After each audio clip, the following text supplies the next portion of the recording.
ইসলাহি মজলিস, এটার মানে হলো আমরা চাই যে জিনিসটা হাঙ্গামা ছাড়া, শোরগোল ছাড়া ধারাবাহিক একটা জায়গায় বয়ান হোক।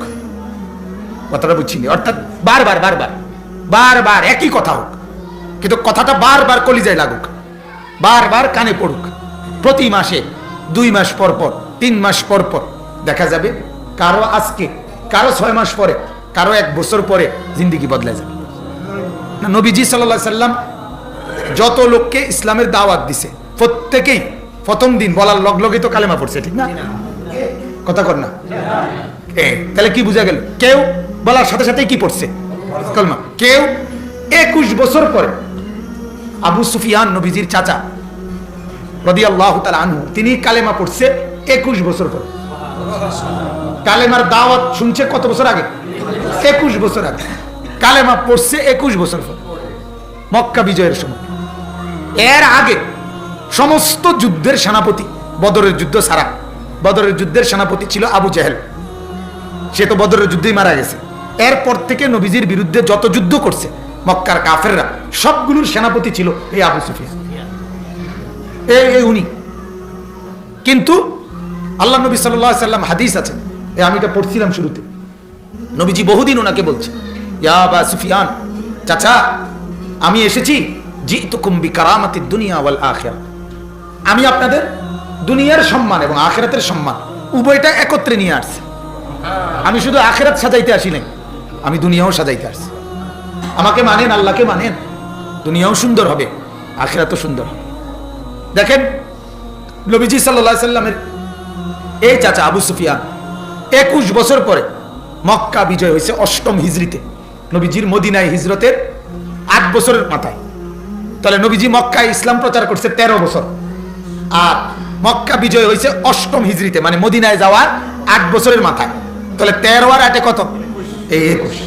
21 বছরের মাথায় যেদিন মক্কা বিজয় করবে, আগের রাত, মানে আজকের রাত, কালকে মক্কা নগরীতে ঢুকবে নবীজি।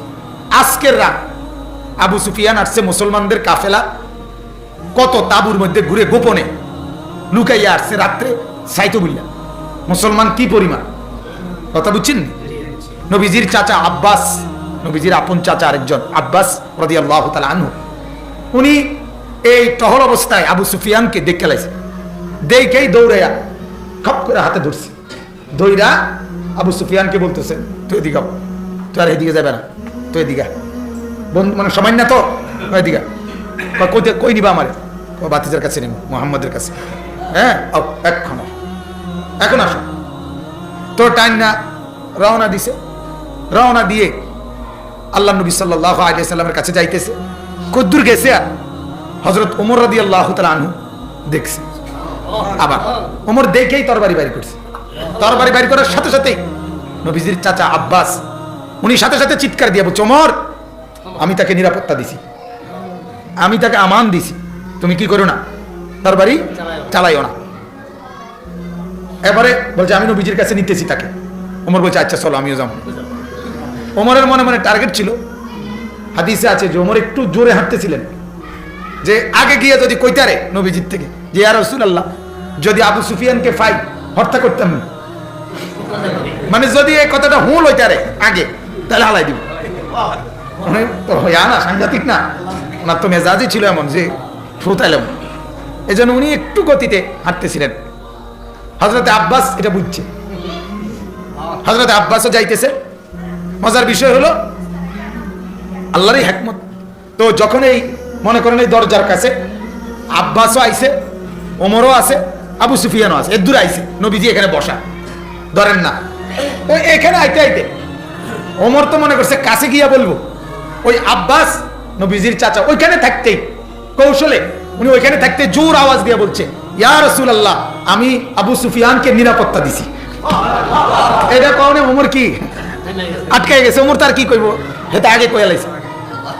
উনি আর ওই কাছে ওদের কি করে নাই, অপেক্ষাটা করে নাই, ওইখান থেকেই বলে ফেলছে।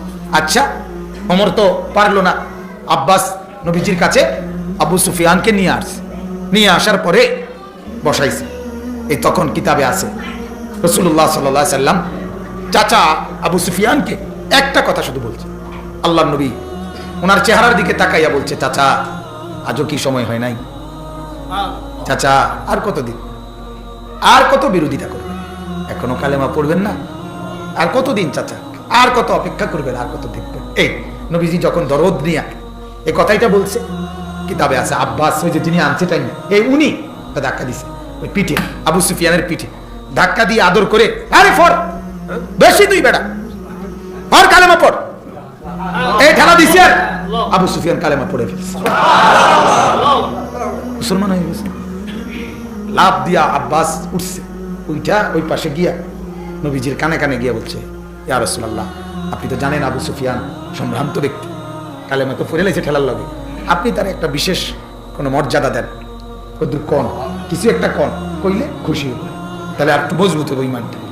আল্লাহ নবী সাল্লাল্লাহু আলাইহি ওয়াসাল্লাম সাথে সাথে দাঁড়াইয়া সাহাবীদের সামনে ঘোষণা দিছে রাতেই, শোনো, আগামীকাল আমরা মক্কা নগরীতে ঢুকবো মক্কা বিজয়ের জন্য, যুদ্ধের 10,000 সাহাবী তখন, তো আগামীকাল আমরা ঢুকবো, ঘোষণা দিবা তোমরা গিয়েই, যেই লোক মক্কাবাসীর মধ্যে যে কেউ আবু সুফিয়ানের বাড়িতে আশ্রয় নিবে সে নিরাপদ। এটা আবু সুফিয়ানের জন্য আমি আলাদা কি দিলাম, ঘোষণা দিলাম। আবু সুফিয়ান কলজা বড় হয়ে গেছে, যা আমারে তো মোহাম্মদ কি করছে, বিরাট একটা ইজ্জত দিছে, আমি যে একজন নেতা, এটার একটা আলাদা কি দিছে, তার ঈমান মজবুত হয়ে গেছে। তো আসলে বলার উদ্দেশ্যটা কি? উদ্দেশ্য হলো এই যে ধারাবাহিক মেহনত, ধারাবাহিক মেহনতে কেউ প্রথম দিন আবু বকর সিদ্দিক রাদিয়াল্লাহু তাআলা আনহু প্রথম বলাতেই কালেমা পড়ছে, প্রথমবারে শুধু একটা কথা জিগাইছে। আবু বকর সিদ্দিক আর নবীজি সাল্লাল্লাহু আলাইহি সাল্লাম ছিলেন বন্ধু আগের থেকে, এবং পিঠাপিঠি বয়স, নবীজির বয়স যখন 40 তখনই তো দাওয়াত শুরু করছে, ইসলাম প্রচার, তখন আবু বকর সিদ্দিকের বয়স 38 কিতাবে আছে মাত্র, যার কারণে আগের থেকেই মহব্বত ছিল, সম্ভ্রান্ত মানুষ আবু বকর, নামি দামি মানুষ। ঘটনা হইল কিতাবে আছে, আবু বকর সিদ্দিক রাদিয়াল্লাহু তাআলা আনহু এই 40 বছরের আগে, নবীজির 2-3 বছর আগে তিনি ব্যবসার কাজে গেছিলেন সিরিয়া, শাম দেশ, সেখানে আল্লাহ নবী সাল্লাল্লাহু আলাইহি সাল্লামের নবুয়তের আগেই, তো ওইখানে গিয়ে আবু বকর রাদিয়াল্লাহু তাআলা 2-3 বছর আগে একদিন ওই শাম দেশে সিরিয়া থাকাকালীন একদিন রাত্রে একটা স্বপ্ন দেখছে। তো স্বপ্নের ব্যাখ্যাটা ওইখানকার গির্জার তৎকালীন সময়ের এক পাদ্রীকে জিজ্ঞাসা করছে, আমি এই স্বপ্ন দেখছি, স্বপ্নের ব্যাখ্যা কি? তখন ওই পাদ্রী বলছে স্বপ্নটা শুনে যে তোমাদের বংশে অচিরেই মুহাম্মদ নামে আখিরি নবী আসবে এবং তুমি তার প্রথম অনুসারীদের অন্তর্ভুক্ত হবে, এই ভবিষ্যৎবাণী। তো হযরত আবু বকর সিদ্দিক রাদিয়াল্লাহু তাআলা কথা তো এটা শুনছে, এতটা বুঝেও আইছে না, কি কইলো কেডা কখন কি হইব, যা আচ্ছা শুনে রাখছে।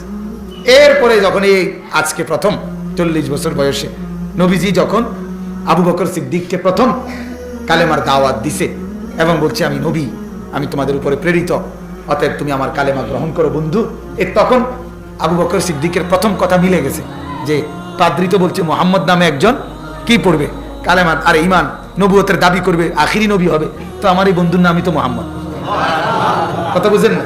তা আর একটু একটা প্রশ্ন করছি, শুধু মাদ-দালিল আলা মা তাদঈ, দোস্ত তুমি যে দাবি করছো নবী, এই কথার দলিল কি, প্রমাণ কি? তুমি যে নবী এটার প্রমাণ কি? সুবহানাল্লাহ। আল্লাহর নবী কি বলছে জানেন?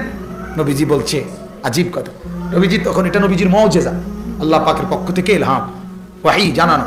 নবীজি বললেন আমার নবুয়তের দলিল হলো রুইয়াকাল্লাতী রাআইতাহা বিশ-শাম, তুমি যে গত 2-3 বছর আগে শামে সিরিয়ায় থাকাকালীন যে স্বপ্ন দেখছিলা সেটা আমার নবুয়ত।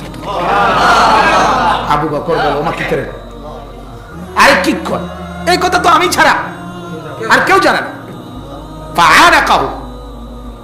ফাআনাকাহু কিতাবে আছে, আবু বকর তখন মুআনাকা মানে আল্লাহ নবীকে ভাবে জড়াইয়া ধরলেন, মুআনাকা করে না, একেবারে জড়িয়ে ধরলেন, ওয়া কাব্বালা বাইনা আইনাইহি, এবং 2 চোখের মাঝে কপালে এখানে চুমা দিলেন, চুম্বন করলেন, ওয়া আসলামা, এবং কালেমা পড়ে মুসলমান হলেন। তাহলে প্রথম দাওয়াতে এসে ঠিক না, কয়দিন দেরি করছে? একদিনও, একবারের দাওয়াতেই কি হয়ে গেছে। আর আবু সুফিয়ান কালেমা পড়ছে কতদিন পরে? তাহলে কি বোঝা গেল? কেউ এক কথাতেও বদলে যায়, কেউ লক্ষ কথাতেও বদলায়, আল্লাহর ফয়সালা থাকে যার জন্য যেমন। এই জন্য হতাশ না হয়ে একই ব্যক্তির উপরে ঈমান আমলের মেহনত করা, আখিরাত পরকালের কথা বারবার বারবার বলা, এটা নামই ইসলাহী মজলিস। আমরা এটা চাই। আসলে এই ছোট মজলিসকে আমি বড় মাহফিলের চাইতে বেশি গুরুত্ব দিই। আমি ব্যক্তিগত আমি ফিকির করি যে এটাতে ফায়দা বেশি হয়, উপকার হয় বেশি, কথা শোনার মনোযোগী হয়। আর যদি সেটা চলতে থাকে ধারাবাহিক, মানুষের জিন্দিগি বদলায়। এক কথা আজকে কারো দিলে লাগে নাই, আগামী মাসে লাগবে, পরের মাসে লাগবে, পরের মাসে লাগবে দিলে। আস্তে আস্তে বলতে বলতে বলতে বলতে এটা একসময় কি লাগে, দিলে লাগে। এজন্য প্রত্যেকের কাছে অনুরোধ, ইসলাহী মজলিস এই মাসিক, 2 মাসে হোক, 3 মাসে হোক, প্রতি মাসে হোক, যেমনে সুবিধা হয়, কিন্তু চালু রাখলে ভালো। ছোট হোক, অল্প হোক, 20 জন মানুষ, 20 জন যদি দিনদার হয় তো 20 কোটি কাফের বেঈমান, তার সামনে 20 জন ইমানদারের দামই বেশি।